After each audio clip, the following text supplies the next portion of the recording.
Hello student, last लेक्चरला आपण पाहिलं होतं की derivation of maximum work and the problems based on the maximum work. त्यामध्ये पहिला प्रॉब्लेम आपण पाहिला होता. Then the next problem which is based on the maximum work. Then here second problem, 22 grams of CO2 is compressed isothermally and reversibly at 298 Kelvin from initial pressure of 100 kP when the work obtained is 1.2 kg, that is kilojoule. Find final pressure. Here given काय काय आहे बघा, आपल्याला सांगितलेलं आहे की 22 gram CO2 compress झालेला आहे, that is work done on the system झालेला आहे. Then temperature is given. Then given point बघूया आपण. P1 that is the pressure kilo पास्कलमध्ये दिलेलं आहे 100 kilo pascal. Then W is given. W is 1.2 kilo joule. त्याचं कन्वर्शन केलेलं आहे 1200 जूलमध्ये. अँड आपल्याला नंबर ऑफ मोल्स काढायचे आहेत. आपल्याला CO2चा 22 ग्रॅममध्ये दिलेला आहे वेट. त्याचा नंबर ऑफ मोल्स काढताना आपण त्याला 22 grams divided by molecular weight of CO2 that is 44 gram per मोलने डिवाइड केल्यानंतर 0.5 मोल्स यांची किंमत निघालेली आहे. And temperature is already given, it's 298 Kelvin. Then next point is formula. It is W max is equal to 2.303 nRT log base 10. आता इथं V2 upon V1 च्या ऐवजी इथं प्रेशर गिवन आहे म्हटल्यावर P1 अपॉन P2. आपण जेव्हा हे बघितलं होतं डेरिवेशन, त्यात दोन्ही फॉर्म्युले होते. सेम फॉर्म्युला आहे, फक्त log base 10 V2 upon V1 जर व्हॉल्यूम गिवन असेल तर, अँड प्रेशर दिला असेल तर P1 upon P2. So here pressure is given, so formula becomes W max is equal to -2.303 nRT log base 10 P1 upon P2. Here P1 is given आणि P2 दिलेलं नाही, P2 काढायचं आहे. तर बाकीच्या ज्या व्हॅल्यू आहेत आपण ॲड करतो आहोत. So W max is equal to W max ची किंमत दिली आहे 1200 जूल. देन 2.303 ने आपण ॲड करत आहोत व्हॅल्यू त्याच्यामध्ये. तर हे बघा, ही डब्ल्यूची व्हॅल्यू ॲड केलेली आहे 2.303 मायनस त्यानंतर 0.5 यांची किंमत दिली आहे R, that is the gas constant 8.314. हा गॅस कॉन्स्ट आपण ॲड केलेला आहे इंटू 298 केल्विन हे टेम्परेचर nRT झालेलं आहे. अँड इंटू लॉग बेस 10 P1ची किंमत दिलेली आहे. So it is 100 kilo pascal is given. अशा पद्धतीने आपण त्याच्यामध्ये जे गिवन आहे त्या व्हॅल्यू आपण ॲड केलेल्या आहोत. तर सॉल्व करताना पहिल्यांदा सॉल्व करून घ्यायचं आहे की लॉगची व्हॅल्यू आपण या बाजूला घेणार आहोत लेफ्ट हँड साईडला, कारण आपल्याला P2 काढायचं आहे. So log base 10 100 kilo pascal divided by P2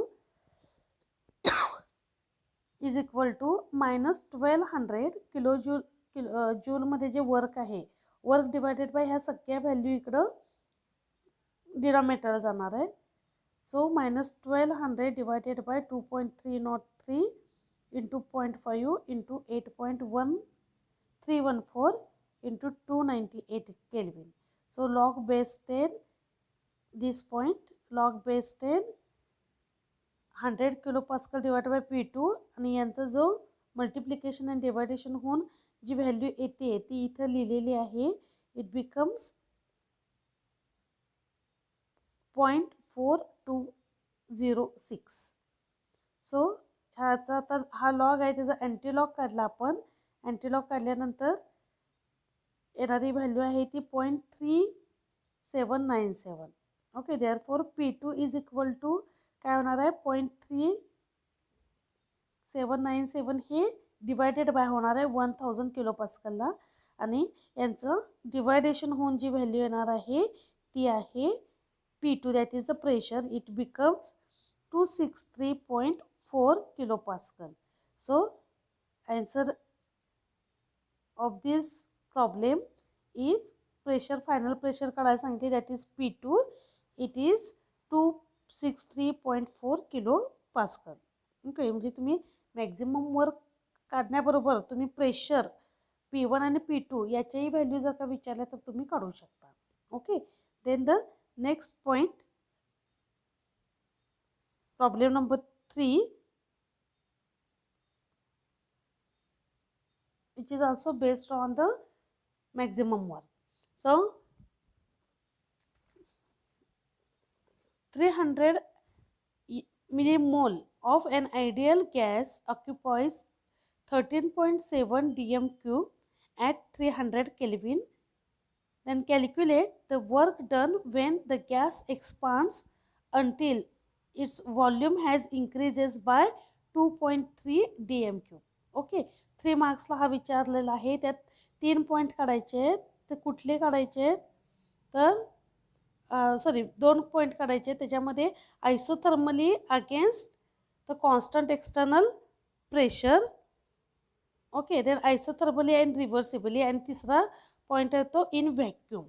okay, तर 3 हे विचारलेले आहेत.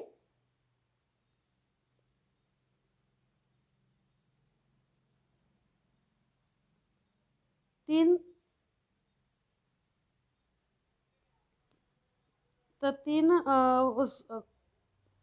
प्रॉब्लेम जे आहे, प्रॉब्लेममधले 3 क्वेश्चन्स विचारलेले आहेत. तर 3 क्वेश्चनला 3 मार्क आहेत. तर आपल्याला काय सांगितलेलं आहे तर 300 millimole of an ideal gas occupies 13.7 dm cube. इतका गॅस ऑक्युपाय केलेला आहे 13.7. That is V1 and V2 याची व्हॅल्यू आपल्याला काढावी लागणार आहे. तर V1 हा 13.7 आलेला आहे आणि त्यांनी नंतर एकच व्हॅल्यू दिली की 2.3 dm क्यूब एवढा गॅस काय झालेला आहे, एक्सपांड झालेला आहे. तर आपल्याला हे गिवन व्यवस्थित काढता आलं तर हा प्रॉब्लेम खूप इझी जातो. सो हिअर फर्स्ट आपण गिवन बघूयात. External pressure is always given, it is 0.3 बार हे दिलेलं आहे. त्यानंतर डेल्टा व्ही जो आहे, ऑक्युपाय किती गॅस ऑक्युपाय केलेला आहे तर 2.3 dm cube. Then volume that is V1 is 13.7, it is also given. तर V2 आपल्याला काढावा लागणार आहे. तर तो कसा काढायचा आहे, initial volume of the gas is 13.7 dm cube एवढा आहे आणि ऑक्युपाय किती केलं आहे आफ्टर एक्सपान्शन 2.3 एवढा ऑक्युपाय केलेला आहे. याचाच अर्थ इनिशियल टेम्परेचर काय असणार, इनिशियल व्हॉल्यूम काय असणार आहे तर 13.7 हा इनिशियल व्हॉल्यूम झाला. आणखीन त्यानं एक्सपांड केलेली व्हॅल्यू आहे 2.3 dm क्यूब, म्हणजे 13.7 पासून 2.3 एवढा व्हॉल्यूम वाढलेला आहे. याचाच अर्थ V2 जो आहे तो किती असणार आहे तर 13.7 मध्ये 2.3 आपल्याला ॲड केल्यानंतर आपल्याला फायनल व्हॉल्यूम येणार आहे. So after addition it becomes 16 dm cube. Here 16 dm cube. N number of moles it is given in millimole. So 300 millimole त्याचं कन्वर्शन करायचं आहे इंटू 10⁻³ केले की मोलमध्ये कन्वर्शन होणार आहे. तर after multiplying the value becomes 0.3 mole. This is the value of N and temperature is given, it is 300 Kelvin. Okay, आपल्याला सगळ्या व्हॅल्यू मिळालेल्या आहेत. तर पहिला प्रॉब्लेम आपण सॉल्व करणार आहे. पहिला विचारलेला ए सेक्शन. तर work done, calculate the work done. पहिलं विचारलं आहे work done isothermally against constant external pressure 0.3 bar. So formula येणार आहे आपल्याला W is equal to minus P external delta V. तर एक्सटर्नल प्रेशर दिलेलं आहे it is 0.3. So minus 0.3 bar into delta V, it is already given 2.3 dm cube. So 0.3 into 2.3, then after multiplication, the value becomes minus 0.69 dm cube bar. Okay, आणि त्याचं conversion आपल्याला जूलमध्ये करायचं असेल तर त्याला आपण 100 ने मल्टिप्लाय करतो. So value is 69 joule. This is the work done isothermally against constant external pressure of 0.3 bar. Okay, then second काय विचारलेलं आहे, work done isothermally and reversibly. Okay, so second point is maximum work काढायचं आहे, कारण जेव्हा रिव्हर्सिबली असतं तेव्हा maximum work form होत असतं. रिव्हर्सिबल आणि इरिव्हर्सिबल या पॉईंटमध्ये आपण पाहिलं होतं. सो डब्ल्यू मॅक्स फॉर्म्युला येणार आहे, W max is equal to -2.303 NRT log base 10 V2 upon V1. So maximum work काढायचं आहे. बाकीच्या सगळ्या NRTच्या व्हॅल्यू आपल्याला ऑलरेडी माहिती आहेत आणि V2 अपॉन V1 पण व्हॅल्यू माहिती आहेत. त्या व्हॅल्यू आपण याच्यामध्ये टाकलेले आहेत. So here after addition of value this one W max is equal to -2.303 into 0.3, that is the number of moles, into gas constant 8.314 into temperature T 300 into log base 10 V2 upon V1, that is 16 upon 13.7. okay, after calculation -2.303 into 0.3 into 8.314 into 300 into 0.0674.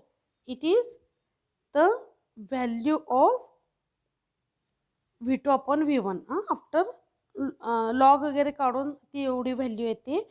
So after this calculation, this one, the value of W max is -116.1 joule. This is the maximum work.